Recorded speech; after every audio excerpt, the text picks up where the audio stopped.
Oke, Assalamualaikum warahmatullahi wabarakatuh. Selamat siang, guys. Oke, selamat bertemu dengan saya, guru kalian yang baru di kelas yang baru. Mungkin nanti dengan teman-teman yang baru, tapi karena belum sempat kita berjumpa bertatap muka secara langsung, maka untuk kesempatan hari ini dan mungkin beberapa ke depan kita masih secara daring ya. Daring tahu artinya? Iya, daring itu dalam jaringan atau lebih kalian tahunya mungkin secara online gitu ya. Masih dalam suasana pandemi COVID, semoga anak-anak yang di rumah sehat semua, tetap sabar ya, jangan dolan sing ado-ado. Kalau kangen sekolahan ya boleh kok main-main ke sekolahan, tapi jangan bergerombol gitu ya. Oke, untuk materi kita nanti saya, Pak, sudah kenal ya, Pak Rulianto, nanti panggil saja Pak Ruli. Materi kita tentang IPS ya. Untuk awal bab kita babnya berjudul manusia, tempat dan lingkungan. Subbabnya nanti saya hanya membahas tentang ruang dan interaksi antar ruang.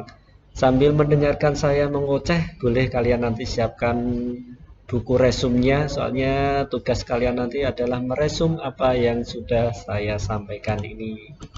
Ya, oke, selanjutnya apa sih ruang itu? Iya. Apakah ini ruang? Iya, ini tuh ruang. Kemudian ini juga ruang? Iya, ini juga ruang. Apakah ini juga ruang? Iya, ini termasuk dalam kategori ruang.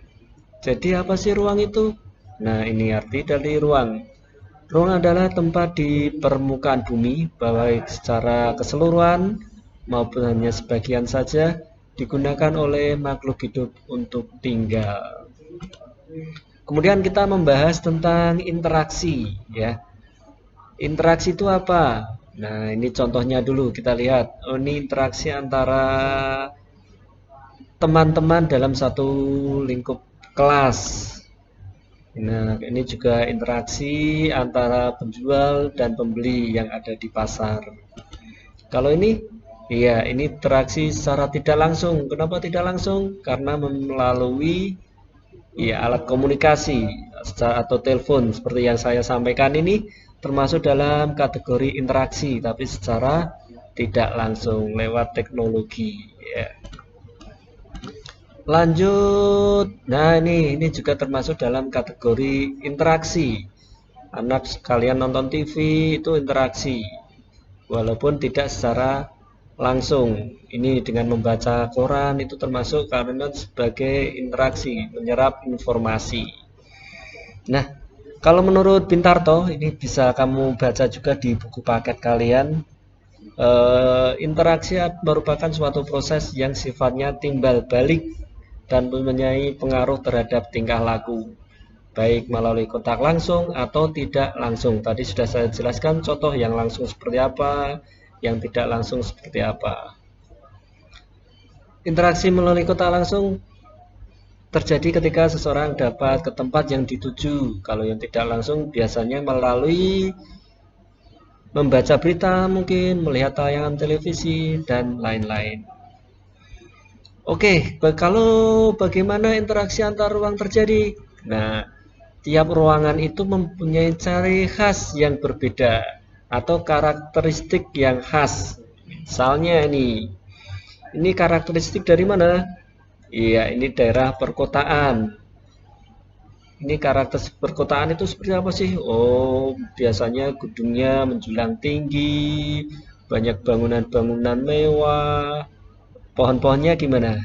Iya, pohonnya mungkin jumlahnya tinggal sedikit, soalnya sudah tergantikan dengan bangunan-bangunan tinggi. Kalau ini ciri atau karakteristik dari pedesaan, ya. Kalau kita lihat masih banyak yang hijau-hijau, udara masih segar, itu karakteristik dari pedesaan. Kalau ini karakteristik dari mana? Di mana? Iya, ini karakteristik di pegunungan. Biasanya pegunungan itu nanamnya adalah teh. Iya, ini contoh dari perkebunan teh. Kalau kalian pernah ke Tawangmangu, naik lagi itu banyak sekali pergunungan teh seperti ini. Nah, Karakteristik dari mana ini? Di nelayan. Iya. Iya, ini karakteristik dari nelayan. Tidak mungkin kalau kita rumahnya di pinggir pantai kok menanam teh, itu nggak mungkin. Soalnya dia ada karakteristik masing-masing dari tiap-tiap daerah itu. Oke, lanjut. Interaksi antar ruang adalah pergerakan orang atau barang atau informasi dari satu daerah ke daerah lain atau daerah asal menuju daerah yang dituju. Contohnya ini, ikan itu dapat kalau kita pengen mendapatkan ikan dan tidak harus ke nelayan, tapi bisa kita dapatkan di pasar. Soalnya sudah ada pergerakan barang dari nelayan atau itu ke pasar. Contoh lain kalau kita pengen tahu berita kota, kita kan tidak harus datang ke kota tersebut.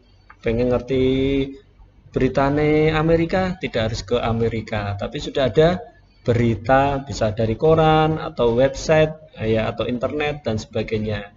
Itu pergerakan apa? Pergerakan informasi. Kemudian untuk bentuk-bentuk interaksi antar ruang bisa kalian baca sendiri ya. Itu ada mobilitas penduduk, ada komunikasi, ada transportasi. Kalau mobilitas penduduk itu perpindahannya berupa manusia. Kalau komunikasi, perpindahannya berupa ide atau gagasan dan informasi. Kalau transportasi, perpindahannya berupa barang atau energi. Ya, seperti itu. Kemudian terakhir lagi ada gimana sih terjadinya interaksi antar ruang? Nih, kita bagi menjadi 3 ini. Kondisi yang mempengaruhi terjadinya interaksi ke ruangan itu. Kita langsung ke contoh saja ya. Nah ini, satu saling melengkapi atau complementarity. Misalnya saja ada wilayah A yang surplus sayuran, kemudian ada yang wilayah B surplus ikan. Otomatis wilayah A kalau pengen mendapatkan ikan akan meminta ke wilayah B. Nah, itu ada interaksi antara wilayah A dan wilayah B. Itu soalnya ada karakteristik atau sumber daya yang berbeda-beda antara A dan B tersebut. Jadi yang kedua adalah kesempatan antara. Misalnya ini yang mempengaruhi itu adalah jaraknya. Misalnya ini ada wilayah A surplus ikan. Wilayah A surplus sayuran tapi minus ikan. Tapi ada 2 wilayah yang surplus ikan dan minus sayuran. Yang membedakan apa? Di sini jaraknya itu yang wilayah C itu lebih dekat ke wilayah A. Otomatis interaksi antara wilayah A dan wilayah C ini akan lebih kuat. Ya, soalnya jaraknya itu yang membedakan di sini. Ini yang disebut dengan kesempatan antara. Misalnya lagi ini, yang ketiga adalah kemudian transfer. Sebenarnya 2 wilayah ini saling membutuhkan, tapi karena jembatan atau mungkin jalannya rusak, nah transportasinya tidak memungkinkan, maka tidak akan ada perpindahan ini. Transfer ability ini adalah kemudahan transfernya, tapi tidak akan ada transformasi ke antara wilayah A dan wilayah B ini. Ya, sedikit ini penjelasan yang bisa saya sampaikan. Mungkin anak-anak bisa membaca di buku paket kalian. Silahkan untuk dirangkum ya. Nanti untuk pengumpulannya bisa menunggu informasi lebih lanjut.